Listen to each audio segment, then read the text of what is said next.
নমস্কাৰ, মই ৰিংকুমণি বৰুৱাই সকলোকে স্বাগতম জনাইছোঁ জ্যোতিষশাস্ত্ৰৰ আজিৰ সিদ্ধান্তিৰ মাজলৈ। আৰু আজি হৈছে বিশ্বকৰ্মা পূজা। সকলোলৈ বিশ্বকৰ্মা পূজাৰ অশেষ শুভকামনা জ্ঞাপন কৰিছোঁ।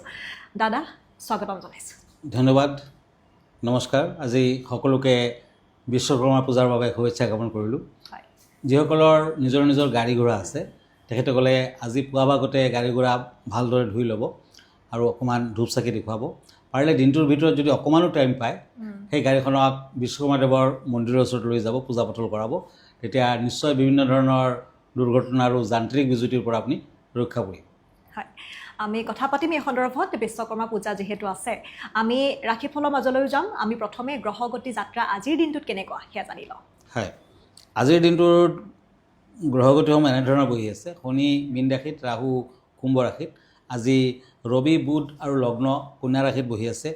কেতু আৰু শুক্ৰ আজিৰ দিনটোত সিংহ ৰাশিত বহি আছে। চন্দ্ৰ আজি কৰ্কট ৰাশিত, বৃহস্পতি মিথুন ৰাশিত বহি আছে। আজি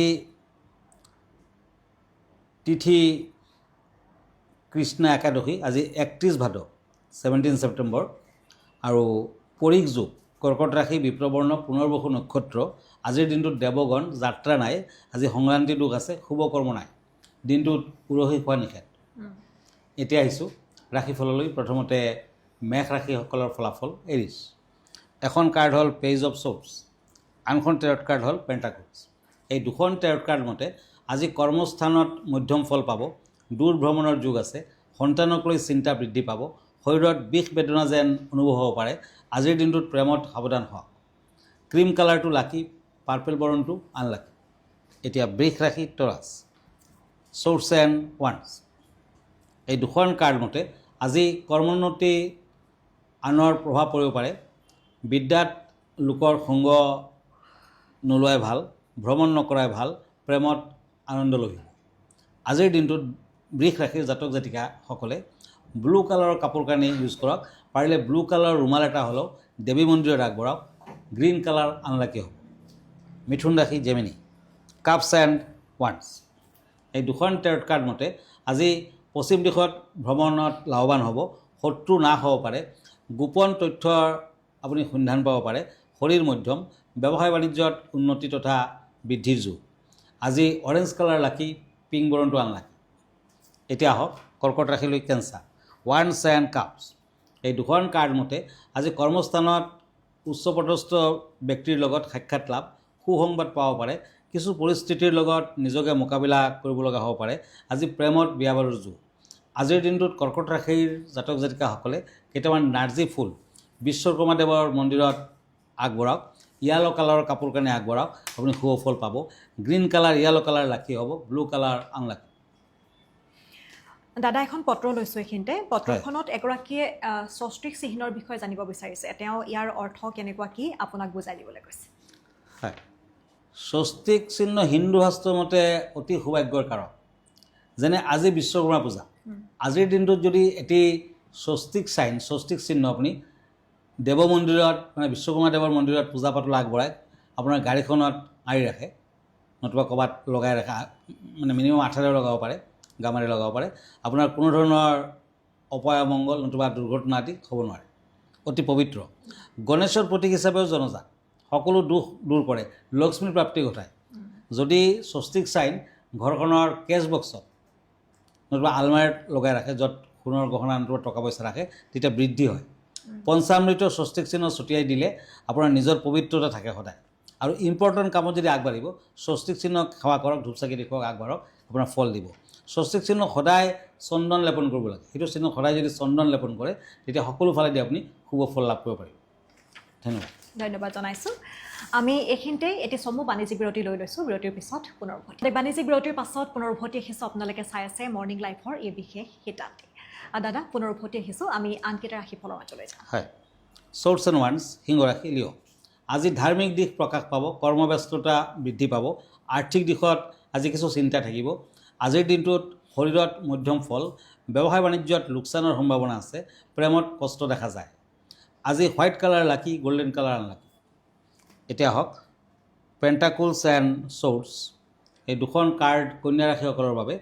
আজি কোনো যোগাযোগ আদিৰ পৰা লাভৱান হ'ব পাৰে, কৰ্মস্থানত পৰিৱৰ্তন আদি দেখা যায়। আজি হিং থকা জীৱ জন্তুৰ পৰা সাৱধান হওক, দুৰ্ঘটনাৰ যুগ দেখুৱাই আছে, প্ৰেমত কষ্ট আছে। আজিৰ দিনটোত শংখৰ আঙুঠি পিন্ধক, ৰূপৰ আঙুঠি পিন্ধক, ভাল হ'ব। চিলভাৰ কালাৰ লাকি, ব্লু কালাৰ আনলাকি। এতিয়া তুলা ৰাশি Libra, age of shorts and shorts. এই দুখন কাৰ্ড মতে লিখক লিখিকাসকলৰ সুনাম বৃদ্ধি। আজি শৰীৰত শুভ ফল, কৰ্মৰ ক্ষেত্ৰত ব্যস্ততা বৃদ্ধি পাব, দাম্পত্য জীৱনত শান্তি দেখা যায়। আজি নতুন সংস্থাপনৰ যুগ, গতিকে মোটামুটি শুভ ফল। য়েলো কালাৰ লাকি, মেৰুণ কালাৰ আনলাকি। বৃশ্চিক ৰাশি স্কৰপিঅ, কাপছ এণ্ড পেণ্টাকলছ। এই দুখন কাৰ্ড মতে আজি যান বাহনত কষ্ট পাব, কৰ্মৰ ক্ষেত্ৰত মধ্যম ফল পাব। আজি নিজৰ শক্তিক বিশ্বাসত ৰাখক, শৰীৰৰ প্ৰতি লক্ষ্য ৰখা উচিত হ'ব। বৃশ্চিক ৰাশিৰ জাতক জাতিকাসকলে আজি বিশ্বকৰ্মা পূজা বুলি বিশ্বকৰ্মা দেৱৰ মন্দিৰ দৰ্শন কৰক, পূজা পাতল আগবঢ়াওক, নিশ্চয় ভাল ফল আহিব। পাৰ্পল কালাৰ লাকি, গ্ৰীণ কালাৰ আনলাকি। আমি আন 4টা ৰাশিফলৰ মাজলৈ যাম। দাদা, বিষয় কেনেধৰণৰ আছে আজি? হয়, আজিৰ বিষয় হৈছে এটি একাদশী। আমি কেইবা ধৰণৰ একাদশীৰ কথা জানো, মই আগতেও তেনেকুৱাকৈ কৈ ৰাখিছোঁ, কিন্তু আজিৰ একাদশীটোৰ নাম হ'ল ইন্দিৰা একাদশী।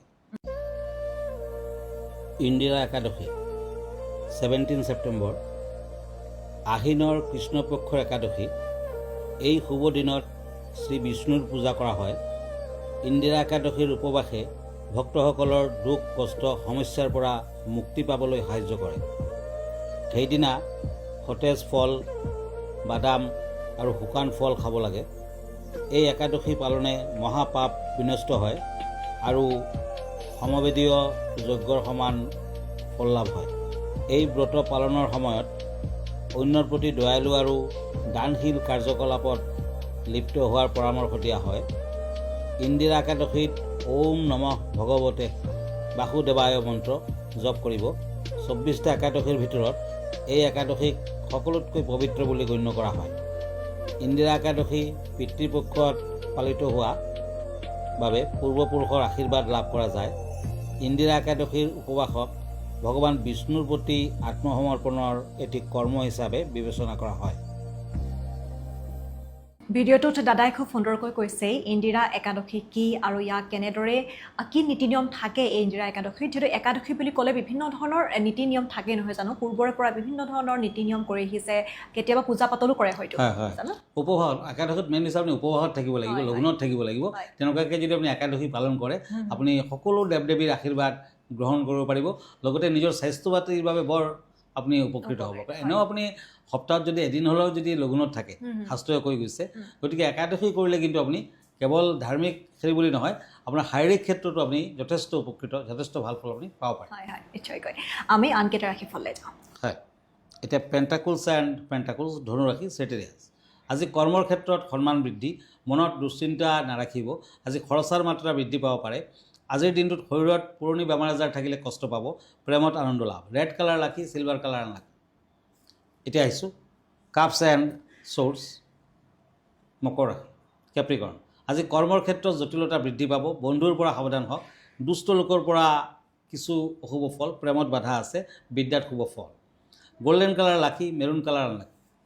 কুম্ভ ৰাশি একুৰিয়াছ, ওৱান্স এণ্ড ওৱান্স।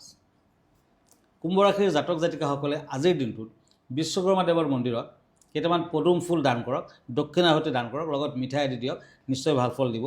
আজি গাৰ বিষ হ'ব পাৰে, ব্যৱসায় বাণিজ্যত শুভ ফল, আনৰ ওপৰত ভৰসা নকৰিব।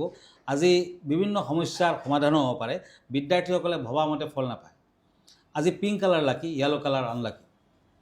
মীন ৰাশি হেংমেন এণ্ড পেণ্টাকলছ। এই দুখন কাৰ্ড মতে আজি নতুন যোগাযোগ আদিৰ ক্ষেত্ৰত অনুকূল ফল আশা কৰিব পাৰে, ভাল হ'ব। বিদ্যাত মধ্যম ফল, আকস্মিক কোনো সুযোগৰ সম্ভাৱনা আছে।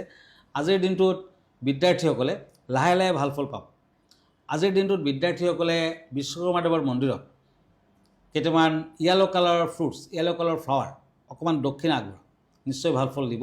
মেৰুণ কালাৰ লাকি, হোৱাইট কালাৰ আনলাকি।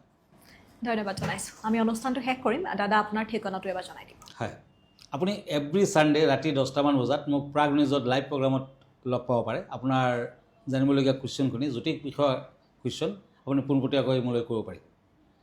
আৰু এভৰি ডে আপুনি মৰ্ণিং টাইমত মোক প্ৰাগ নিউজত লগ পাব 7টামান বজাত।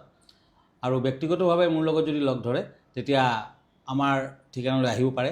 আৰু ফেচবুক পেজত মই আছোঁ, আপুনি কিৰোয়াং ৰত্নকুবেৰ বুলি চাৰ্চ কৰিব পাৰে। ইনষ্টাগ্ৰামত আছোঁ, মই ইউটিউবতো আছোঁ।